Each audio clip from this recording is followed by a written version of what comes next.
تو تین ہی سبب ہیں دلوں کی زندگی کے. یہ تین کام چھوڑ دیجئے، یعنی حب دنیا، بولیے ایسا ہاتھ کر کے، حب دنیا چھوڑ دیں حتی الوسع، جہاں تک ہو سکے. غفلت اللہ کے ذکر اور یاد میں چھوڑ دیں، اور گناہوں کی آزادی جسم اور جان کو دینا، اسے تو تین کام چھوڑ دینے کے لیے کہے، اور تین کام کرنے کے ہیں. تین چھوڑنے کے ہیں، تین کرنے کے ہیں. ان کرنے کے تین کاموں سے دل زندہ ہو جائیں گے، دل زندہ ہو جائیں گے. پہلا الزہد فی الدنیا، دلوں کو دنیا سے بے رغبت کر لیں. دلوں کو دنیا سے بے رغبت کر لیں. اب اس کا معنی یہ ہے، میں اس کی شرح کرتا ہوں، میں اپنے الفاظ میں، میرے الفاظ وہ یہ کہ آپ دنیا میں رہیں، آپ دنیا میں رہیں مگر دنیا آپ میں نہ رہے.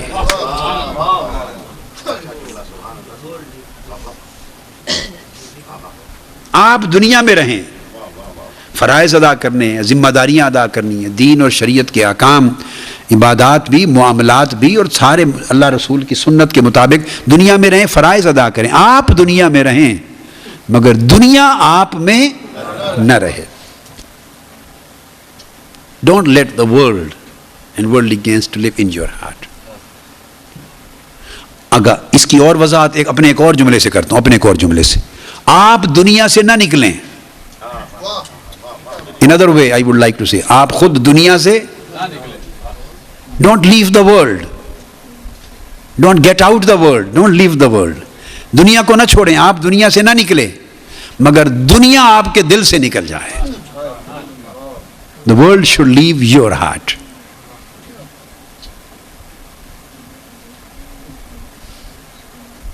Your body would remain attached with dunya, but your hearts shouldn't remain attached with the world. تو یہ ہے زہد فی الدنیا. تو زہد یاد رکھ لیں، دنیا چھوڑ دینے کو نہیں کہتے، دنیا کو دل سے نکال دینے کو کہتے.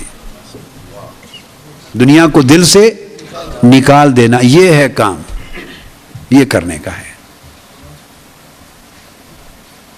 اس پر سوچیں اور عمل کر دیں. جہاں جتنا ہو سکے آغاز کر دیں، محاسبہ کریں، نگران پہرے دار بن کے، چوکی دار بن کے دل پہ بیٹھ جائیں، اپنے دل کا چوکی دار بنیں، اور روز خبر رکھیں کہ میرے دل میں کون آیا ہے کون نہیں آیا.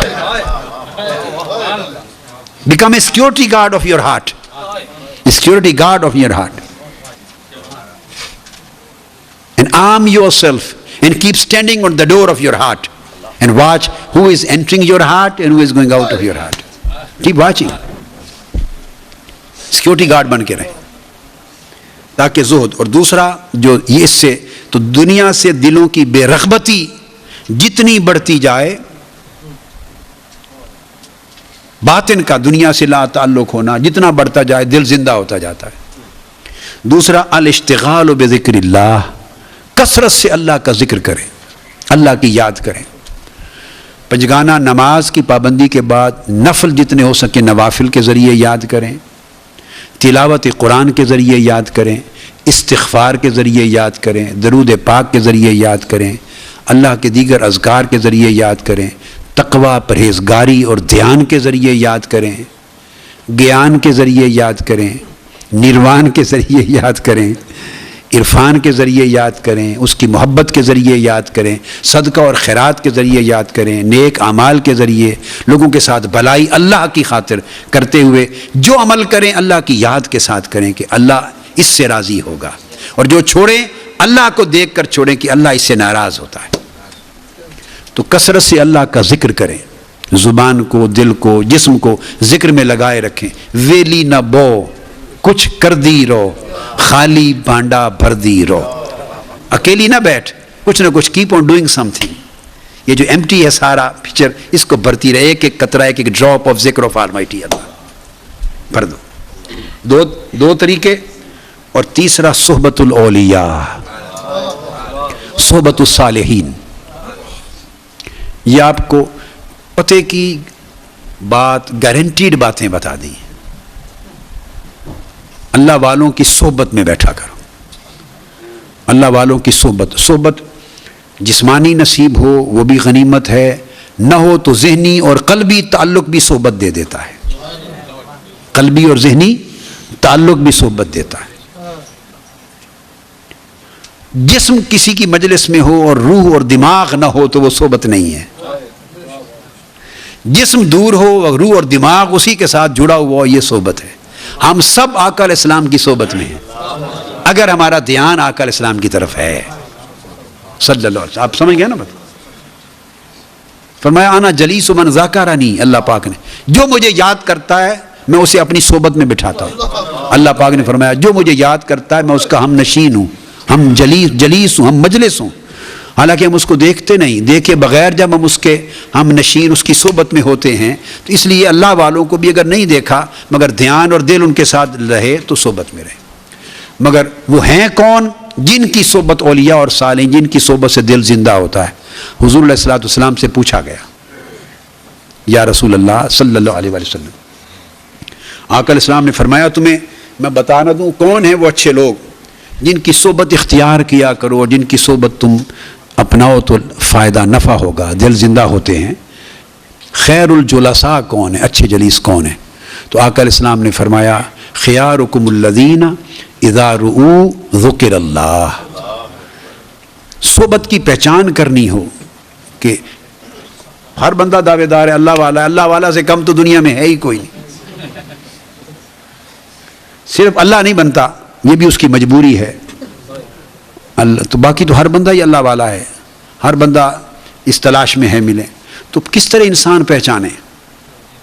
نیو یارک میں تھا ایک لیکچر، میرا خطاب تھا تو خطاب میرا لیکچر ختم ہوا تو مجھ سے کسی نے پوچھا کہ اس موسم میں کثرت کے ساتھ سارے پیران کرام پاکستان انڈیا سے ہجوم کرتے ہیں ادھر ہمارے ہاں، ایک پورا تانتا لگ جاتا ہے، ایک طوفان آ جاتا ہے اور ہر آنے والا ساتھ کسی نہ کسی کو لے آتا ہے، وہ ان کی کرامتیں سناتا ہے. وہ ہر آنے والا کتب ہے، غوث ہے، ابدال ہے، ولی اللہ ہے، کرامتیں سنتے. ہمیں سمجھ نہیں آتی کہ کامل کون ہے، تو کس کے پیچھے جائیں، کس سے تعلق کریں. تو اس کی کیا پہچان ہے؟ کامل کی پہچان کیا ہے؟ یہ کویسچن آنسر کا سیشن تھا تو کسی نے مجھ سے سوال کیا تو میں نے ایک جواب دیا تھا، وہ جواب آپ کو بھی سناتا ہوں کہ کامل کی پہچان کیا. وہ صحبت کی تلاش کے لیے تو میں نے ان کو بتایا تھا کہ سادہ پہچان ہے کامل کی، وہ کامل ہے جسے مریدوں کی تلاش نہ ہو. کامل وہ ہے جسے مریدوں کی، جو مریدوں کی تلاش میں مارا مارا نہ پھرتا ہو. جو مارا مارا پھرتا ہے وہ بیچارہ ہے، ناقص ہے، بیچارہ ہے، طالب ہے. کامل کہاں ہے؟ لوگوں کو اس کی تلاش، جسے علامہ اقبال نے کہا کافر کی یہ پہچان کہ آفاق میں گم ہے اور مومن کی یہ پہچان کہ گم اس میں ہے آفاق. اسے دنیا کی تلاش نہ ہو، دنیا کو اس کی تلاش، دنیا کو اس کی تلاش. آقا علیہ السلام نے فرمایا اگر صحبت تلاش کرنی ہو کون سی صحبت ایسی ہے جو اختیار کی جائے، فرمایا خیارکم اذا رؤوا ذکر اللہ، جنہیں دیکھو تو اللہ یاد آ جائے. آقا علیہ السلام کا دیا ہوا ایک پیمانہ ہے، اس سے بڑا پیمانہ کائنات میں کوئی نہیں ہو، بس ایک ہی پیمانہ. اب یہ تو کسی کے پاس علم بھی نہیں، کتابیں بھی نہیں پڑھا، زیادہ سمجھدار بھی نہیں، کچھ بھی نہیں کرتا، اتنا شعور تو ایک عام آدمی کو بھی مل جاتا ہے. اور یہ شعور اس کو اندر سے ملنا ہے، اس کے دل نے بتانا ہے اس کو. اگر کسی کو دیکھنے سے اللہ یاد آئے تو سمجھیں کہ یہ ان اولیاء و صالحین میں سے ہے، اخیار میں سے ہے، اس کی صحبت اختیار کرنے کی ضرورت ہے. اور جس کے دیکھنے سے اللہ یاد دیکھنے سے نہیں آیا تو اس کے پاس بیٹھنا کیا؟ یہ بنیادی چیز، اس کے پاس بیٹھنا کیا.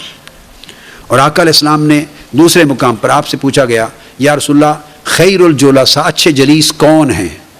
حضور علیہ السلام نے فرمایا تمہیں 3 علامتیں بیان کرتا ہوں، حدیث پاک، تمہیں 3 علامتیں بیان کرتا ہوں اچھے جلیس کی، جن کی صحبت کو لازم کر لو، ان کی صحبت میں بیٹھا کرو. آقا علیہ السلام نے فرمایا ان کو دیکھو، چہرے کی طرف دیکھو تو اللہ یاد آئے. فرمایا آقا علیہ السلام ان کے چہرے کی طرف دیکھو تو اللہ یاد آئے، ان کی عمل کی طرف دیکھو تو آخرت یاد آئے. ان کے عمل کی طرف دیکھو تو آخرت یاد آئے، ان کی بات اور کلام سنو تو دین کی حکمت نصیب ہو جائے. تین چیزیں پر میں ان کے چہرے کو دیکھیں تو اللہ کی یاد مل جائے، اللہ کی، ان کے عمل کو دیکھیں تو آخرت کی یاد اور آخرت کا فکر مل جائے، ان کا کلام سنیں تو دین کی حکمت مل جائے. آقا علیہ السلام نے فرمایا جن میں تین چیزیں دیکھو ان کی صحبت کو اختیار کرو. یہ تیسری چیز ہے صحبت. میں نے غالباً کل بھی یہ بات کی تھی، وہ جو صدق اور اخلاص کہاں سے ملتا ہے؟ صحبت اولیاء اور صحبت صالحین سے ملتا ہے صدق اور اخلاص.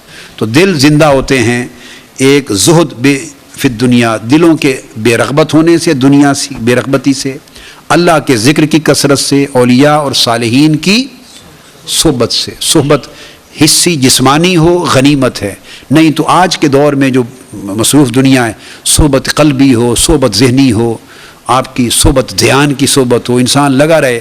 آج آپ کو بڑے ذرائع میسر ہیں.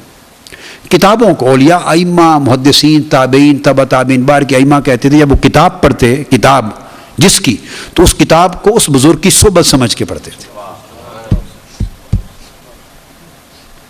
کتاب جب اس کی پڑھتے تو صحبت سمجھ کے پڑھتے. اور آج بھی ایسا ہوتا ہے، ہم تو بے شمار صحبتوں میں رہتے ہیں، رات گزارتے ہیں، یعنی جس کی کتاب پڑھتے ہیں اللہ کی عزت کی قسم ہے اس کی صحبت میں بیٹھتی ہے. وہ کتاب اس کی صحبت، جو کتاب صحبت میں نہ پہنچا دے وہ کتاب ہی نہیں ہے. ہمارا ایک پیمانہ ہے، وہ لکھنے والا صاحب کتاب نہیں ہے جو صحبت میں نہ، جو جس کی کتاب اس کی صحبت میں نہ پہنچا.